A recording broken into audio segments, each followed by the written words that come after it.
It's not about black and white. It's about that white player and that black player. Why? Because of the history that they had before they came to the WNBA.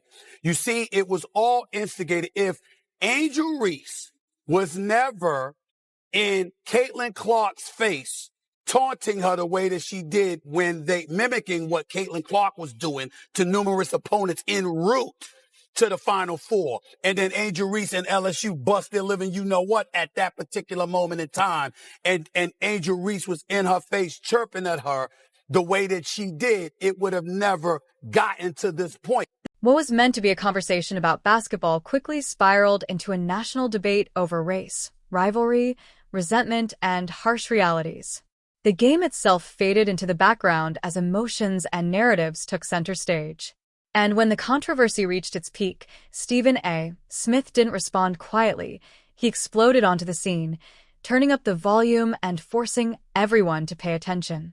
Unfortunately, it comes with the crown. I got to push back on you a little bit. Okay. I think you're being a little bit too PC. Let's call it what it is. I am not trying to say that she should be criticized or she is wrong. What I'm saying is by pulling it down, clearly you felt there was something wrong with it. Now, yes, you are 22. Yes, you are young. And there's a lot of things that we didn't want people to know about when we were her age. Fair enough, especially me, okay? Because I'm 30 plus years removed from that age. I got that part. There was no social media then or whatever. But here's my point to you. She knows this social media. She is not dumb. She's quite a brilliant young lady. Nor am I going to take my eyes off of what transpires with the WNBA over the next 2 weeks while Caitlin Clark is out with the quad strain. And the reason why is because, let me tell you something right now. I'm not going to go to word hate.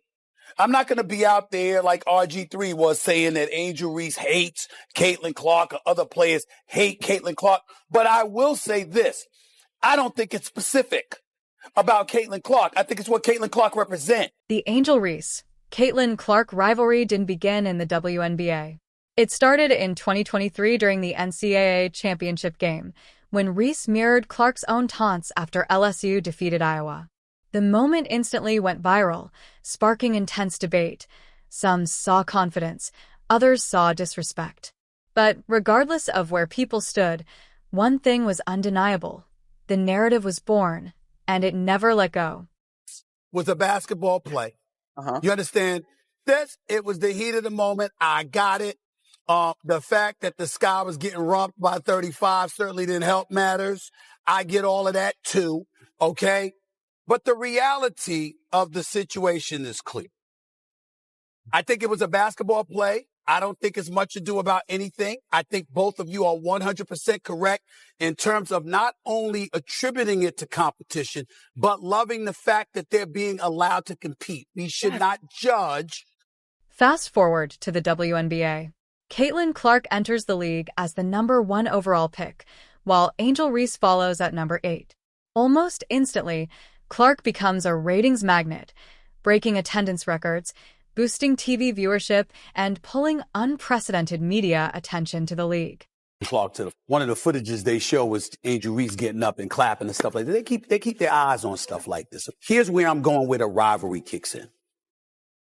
Angel Reese, the reason why, obviously, the whole Caitlin Clark Angel Reese thing happened was because when they met in the NCAA tournament in 2023, when Angel Reese was doing all of this, because Caitlin Clark had been doing that to her opponents when she got the best of them. So Angel Reese and LSU got the best of her, and that's what she did unapologetically, okay?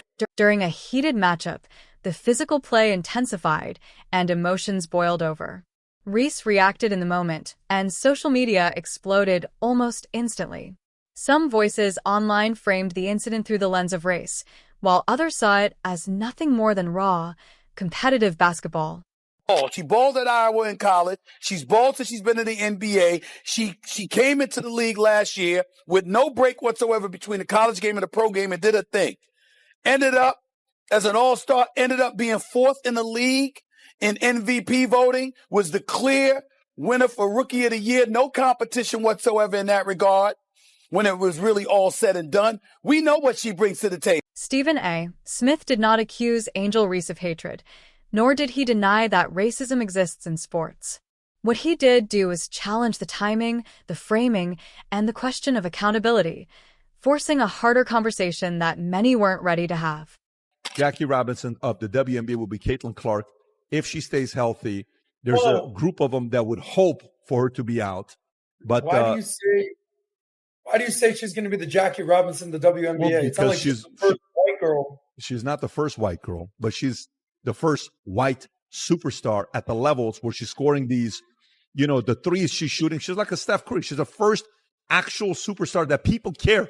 When's the last time we watched like college basketball? If I told you, tell me the greatest college basketball female basketball players last 30 years, and you watch, I know her. She's our meet, but you look at some of these names, you see some of these people on how they do. He argued that pure competition was being retroactively reframed into something bigger, without clear evidence. And then he delivered the line that set the internet on fire. Actually feel bad for Angel Reese at this point, and it has nothing to do with like how she's handled herself or anything.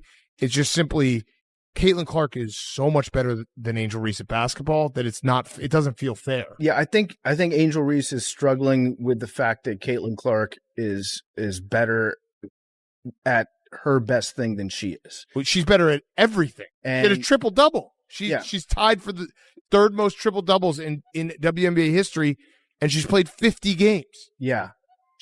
This wasn't a personal attack. It was a structural critique.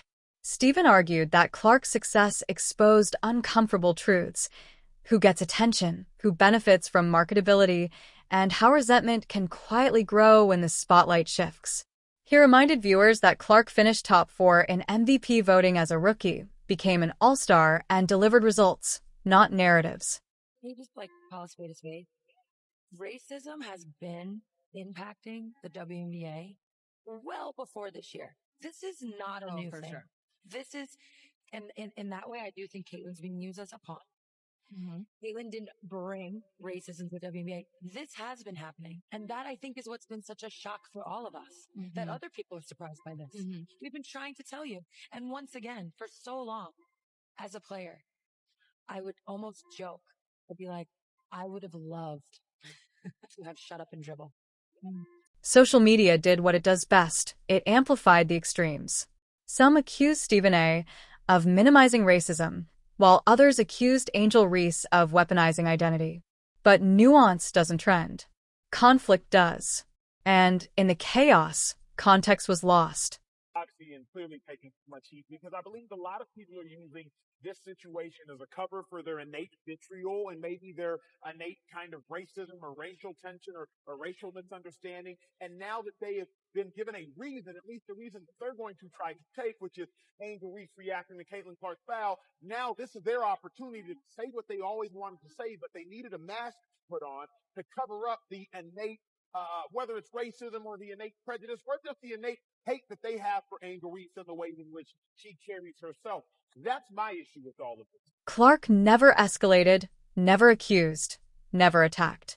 She stayed focused on basketball and let her game do the talking. First of all, the WNBA has been increasing in revenue way before Caitlin Clark was even thought of.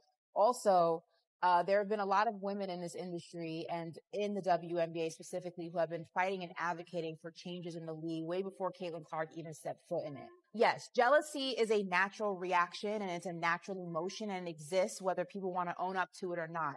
And are there people across both male and female who may have animosity towards Caitlin Clark for the attention and the awareness and the pedestal that she has been put on? Sure.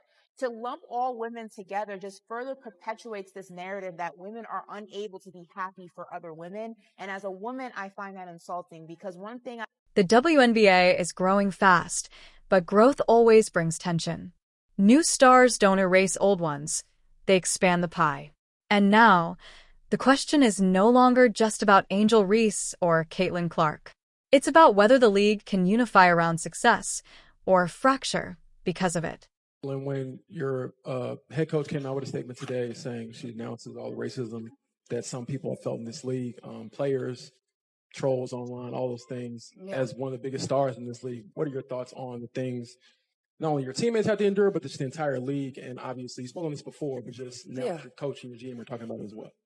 Yeah, it's definitely upsetting. I don't think there's nobody in our league should be facing any sort of racism, hurtful, disrespectful, hateful comments and threats. Those aren't fans, those are trolls, and it's a real disservice to the people in our league, the organization, the WNBA. But there are a lot of really good fans, whether they've been fans for 20 plus years or whether they're new fans in our league. Angel Reese is a competitor.